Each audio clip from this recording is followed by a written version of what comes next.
Hello guys, kumusta kayo? At ito ulit tayo sa hulo.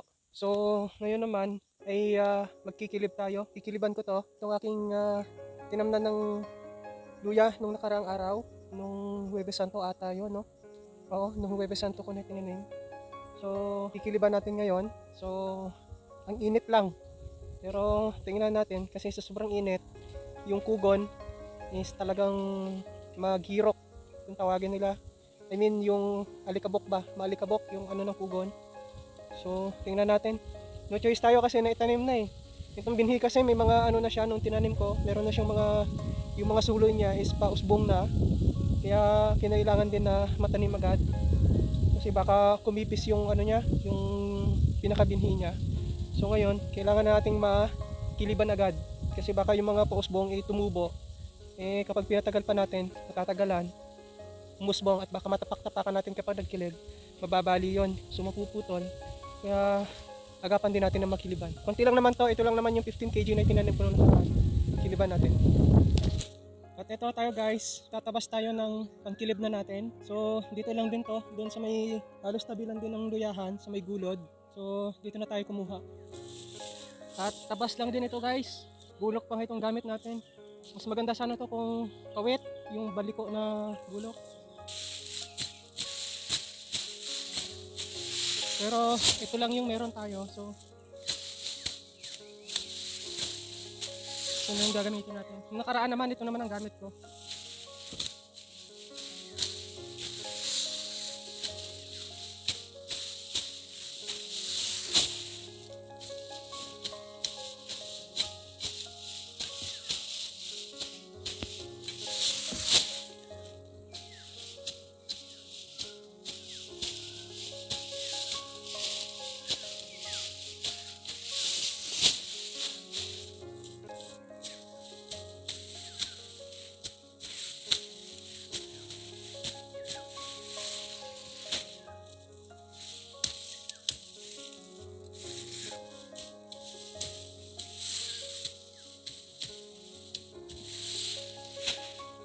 Ang purpose ng pagkikilib guys, gaya ng sabi ko, is para makontrol lang yung damo.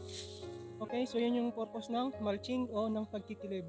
Para makontrol lang yung paglaki ng damo, hindi maunahan yung mga tanim nating luya sa paglaki. So kahit nga may mga kilib pa eh, so nangunguna pa rin talaga yung mga damo. Pero at least hindi sila ganun kadami. Unlike pag walang mulching, talagang dudumugin yung mga tanim natin ng mga damo. At isa pa, kasi ang pagtatanim ng luya is like gaya ngayon, summer season, tag-init. So yun talaga yung panahon ng pagtatanim ng luya. Kahit siya mainit, basta't basa yung lupa. Kahit pa paano umuulan-ulan, so pwede ka magtanim ng luya. So pag naitanim na natin, ang luya hindi dapat na dadirect sa init ng araw, lalo pag binhi pa lang. Kasi isa din yan sa magiging dahilan, lalo kapag tumindi yung init, masisira yung binhi natin, kikipis. Kaya maapektuhan yung pagtubo niya. Sometimes yung iba hindi pa tumutubo. Kaya tayo gumagamit ng kilib.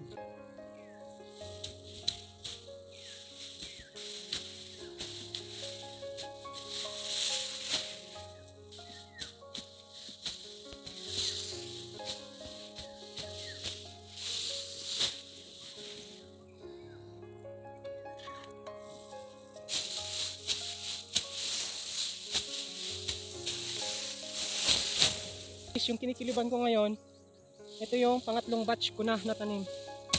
So yung unang batch ko, tinanim ko is first week ng March. Yung pangalawa naman is last week ng March.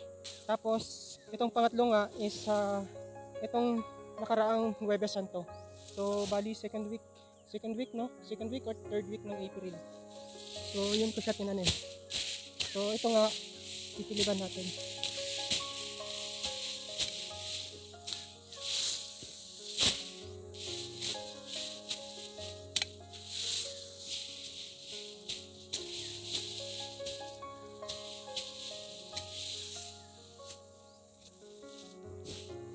Grabe yung alikabok ng pugon guys. Yung girok na tinatawag nila. Buti hindi pa ako binabahin. May sinus ako eh.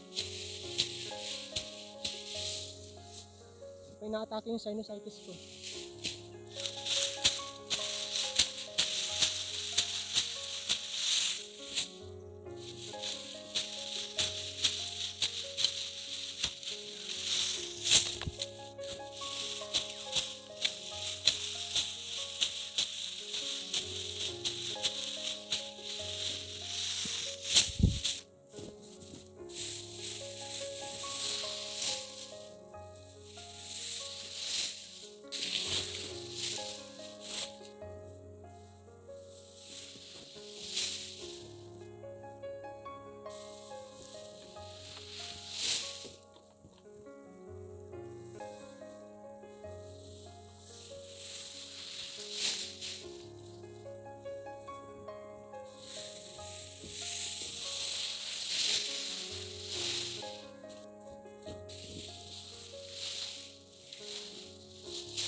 Init. Inom muna tayong tubig. Talagang umuhaw.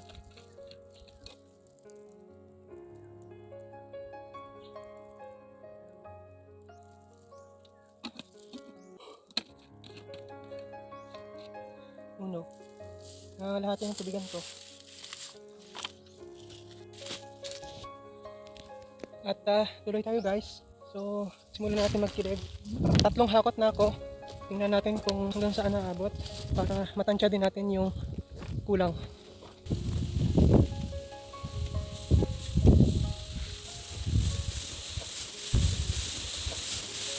Tayo guys ha, ang pagkikilib laging simula sa taas, pababa.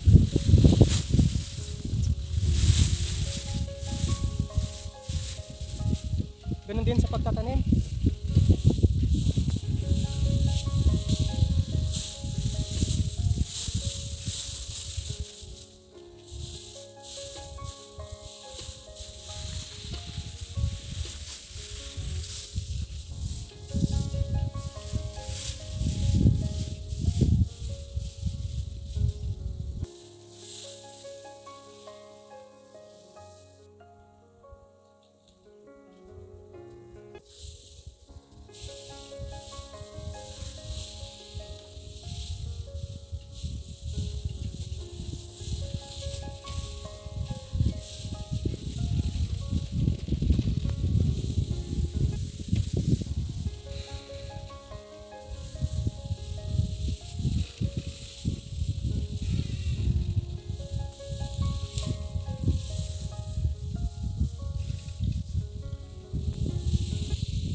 Palimang hakot ko na to guys. Asya na siguro to.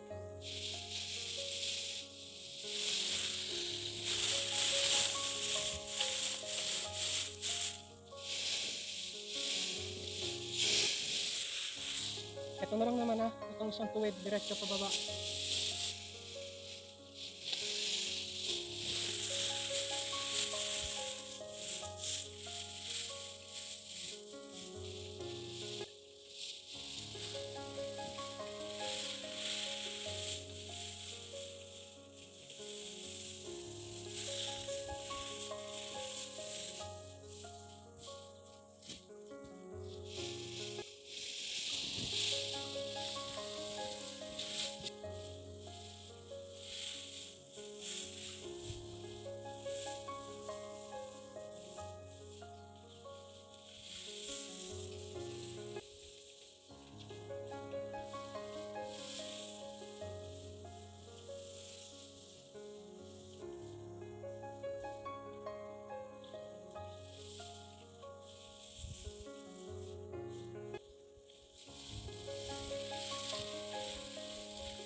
Tapos din. So, ayan na siya. So, dun.